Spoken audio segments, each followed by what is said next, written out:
नमस्कार। Rising Bharat summit के मंच से ये पॉडकास्ट हम आज शूट कर रहे हैं और मेरे साथ खास मेहमान इस वक्त मौजूद हैं। उनका परिचय हम ऐसे करा सकते हैं कि वो उस प्रदेश से आते हैं जहां पर 29 के 29 कमल बीजेपी को दिए गए। जी हां, बात कर रहे हैं हम मध्य प्रदेश की और मध्य प्रदेश से मेरे साथ खास मेहमान जुड़े हुए हैं राजपाल सिसोदिया जी। आप बीजेपी मध्य प्रदेश बीजेपी के प्रवक्ता भी हैं।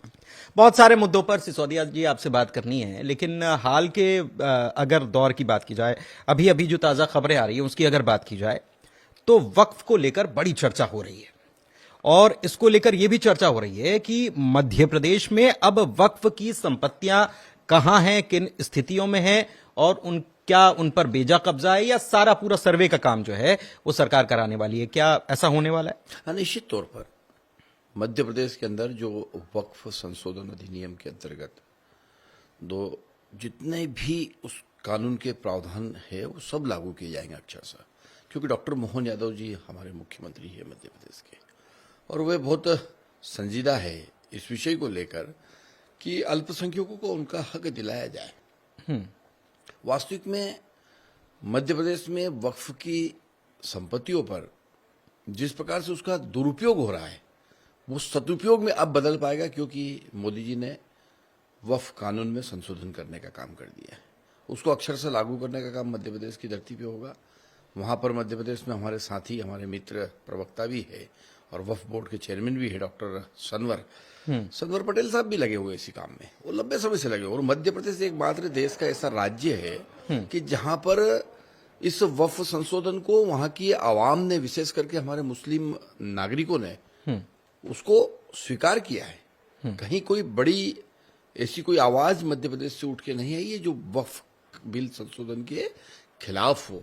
ये हमारी उपलब्धि, हमने कन्विंस किया है। मध्य प्रदेश की सरकार ने, मध्य प्रदेश की भारतीय जनता पार्टी ने हमारे अल्पसंख्यक बंधुओं को कन्विंस किया है कि इससे आपकी दूरगामी परिणाम आपके हित में आने वाले हैं, आपका इससे लाभ होने वाला है और वो कन्विंस हुए। इसलिए आप देखेंगे कि वहां इस प्रकार का कोई विरोधाभास नहीं। मध्य प्रदेश में एक मामला हाल ही में सामने आया था। वहां पर ग्रामीणों ने इस बात का विरोध दर्ज कराया कि उनको अचानक से ये कह दिया गया, उनको नोटिस आया कि ये वक्फ की संपत्ति है और इसे खाली करना होगा। ये मामला मध्य प्रदेश से जब चौंकाने वाला है, अगर मैं गलत नहीं हूं तो ये बैतूल से मामला था, आया था। यही तो दुरुपयोग हो रहा था वक्फ का। वक्फ कानून का वक्फ कमेटी के माध्यम से जिस प्रकार से दुरुपयोग हो रहा है, उस दुरुपयोग का ये एक बेहतर से बेहतर श्रेष्ठतम उदाहरण कह सकते हैं जो मध्य प्रदेश में से निकल के आया था। ऐसे ही कहीं की कोई संपत्ति पे कोई भी कहीं भी बोल देता था। जो वक्फ की संपत्ति वो मध्य प्रदेश में सुरक्षित है। वक्फ के अलावा जिस प्रकार से कब्जे हैं, अवैध कब्जे हैं, दुरुपयोग हो रहा है, वो बिल्कुल खाली कराने का काम होगा। योगी जी ने तो उत्तर प्रदेश में शुरू कर दिया, मध्य प्रदेश में भी शुरू होगा। अच्छा, एक चीज और, वक्फ की बात चली है, मदरसों की बात भी निकलकर आ जाती है और मदरसों को लेकर मध्य प्रदेश में लगातार ये सवाल उठते हैं कि वैध मदरसे, अवैध मदरसे, सरकार इस पर कुछ करने वाली है क्या?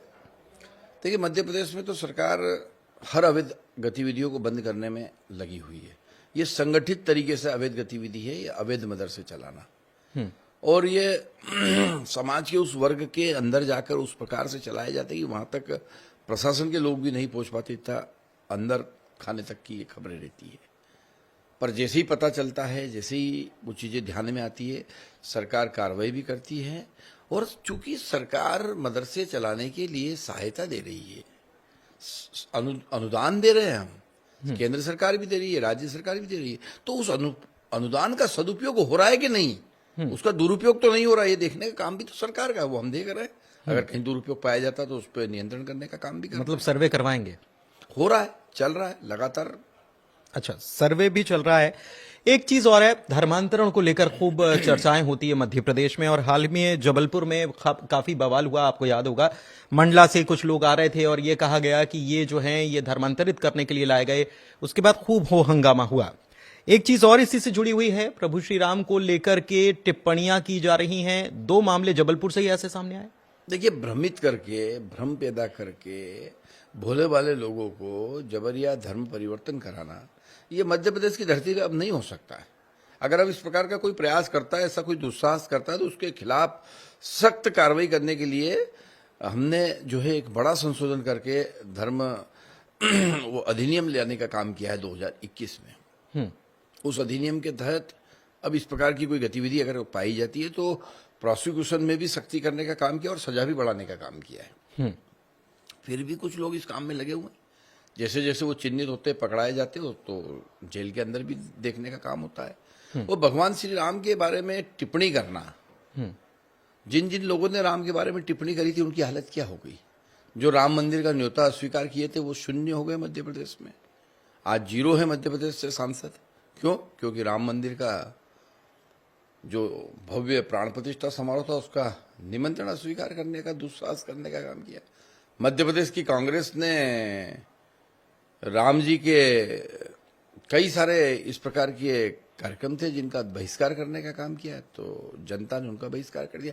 जनता तो छोड़िए साहब, कांग्रेस के नेता कार्यकर्ता, पूर्व मंत्री, पूर्व सांसद के उम्मीदवार, उन लोगों ने भी आपके सामने, मीडिया के सामने आके ये कहा कि ये रामद्रोही है, ये हमारे काम के नहीं, इसलिए हम कांग्रेस छोड़ के और अन्य दल में जा रहे हैं। इंदौर का उदाहरण है।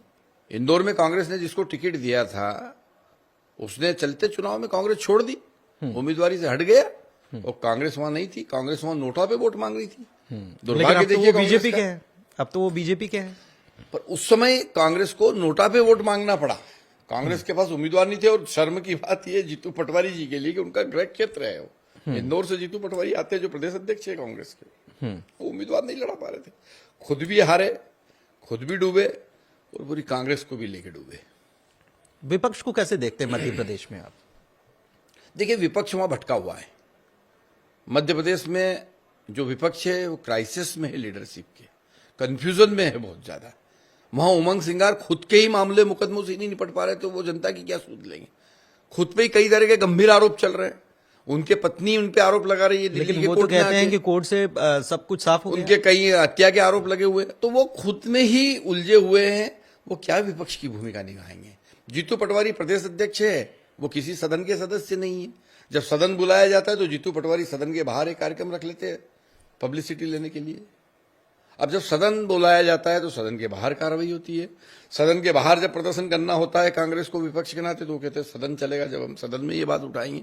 न वो सदन में है, न वो सड़क पे है, न वो विपक्ष में है और न जनता के बीच में है। प्रदर्शन लेकिन विपक्ष अगर सड़क पर उतरकर करता है तो कानून व्यवस्था भी उसमें एक मुद्दा होता है जिसको लेकर लगातार सवाल खड़े हो रहे हैं। भोपाल में एक घटना हमने देखी, एक बच्ची के साथ किस प्रकार की घटना हुई और पड़ोसी ने ही वारदात को अंजाम दिया। फिर से भोपाल में घटना और कानून व्यवस्था को लेकर मध्य प्रदेश में विपक्ष सवाल उठाता है। देखिए, मध्य प्रदेश में पॉक्सो सहित यौन अपराध के जो मामले हैं उनमें सजा का प्रावधान सबसे पहले हमने मृत्युदंड तक ले जाने का काम मध्य प्रदेश की धरती पर हुआ था। सबसे पहले हमने वहां सख्त करने का काम किया प्रावधान, और उसका नतीजा है कि आज इस प्रकार की घटनाओं में कमी आने का काम हुआ। ये नहीं कहता मैं कि बंद हो गई। अब ये तो देखिए एक बहुत बड़ी बुराई है ये। इस बुराई से सरकार भी लड़ रही है और समाज भी लड़ रहा है। और सरकार तो इसमें फास्ट ट्रैक कोर्ट में जल्दी मुकदमे चलाकर अपराधियों को जल्दी से जल्दी जो है सजा तक पहुंचाने का काम कर रही है। मध्य प्रदेश में कई सारे उदाहरण इस तरह के पड़े ठीक है। अब जहां तक कानून लॉ एंड ऑर्डर की व्यवस्था है तो कानून व्यवस्था की दृष्टि से अगर आप देखेंगे तो मध्य प्रदेश के अंदर कानून व्यवस्था बहुत अच्छी है। जीरो टॉलरेंस की हमारी सरकार और माननीय मुख्यमंत्री स्वयं गृह मंत्री भी है।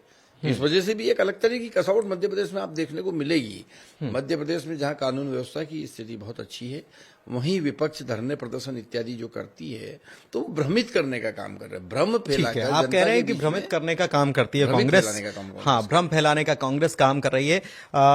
तमाम बातों को बेबाकी से रखा राज्यपाल सिसोदिया साहब ने और उन्होंने खुलकर वक्फ की भी बात की, मदरसों की भी बात की, कानून व्यवस्थाओं की बात की, साथ ही साथ बेटियों की असुरक्षा की स्थिति जो बनी हुई है उस पर भी उन्होंने कहा कि नहीं, पूरी तरीके से चाक चौबंद व्यवस्था है, कानून व्यवस्था पूरी अच्छी, और धर्मांतरण पर भी बेबाकी से उन्होंने अपनी बात रखी। फिलहाल इस चर्चा को यहीं विराम देते हैं। धन्यवाद।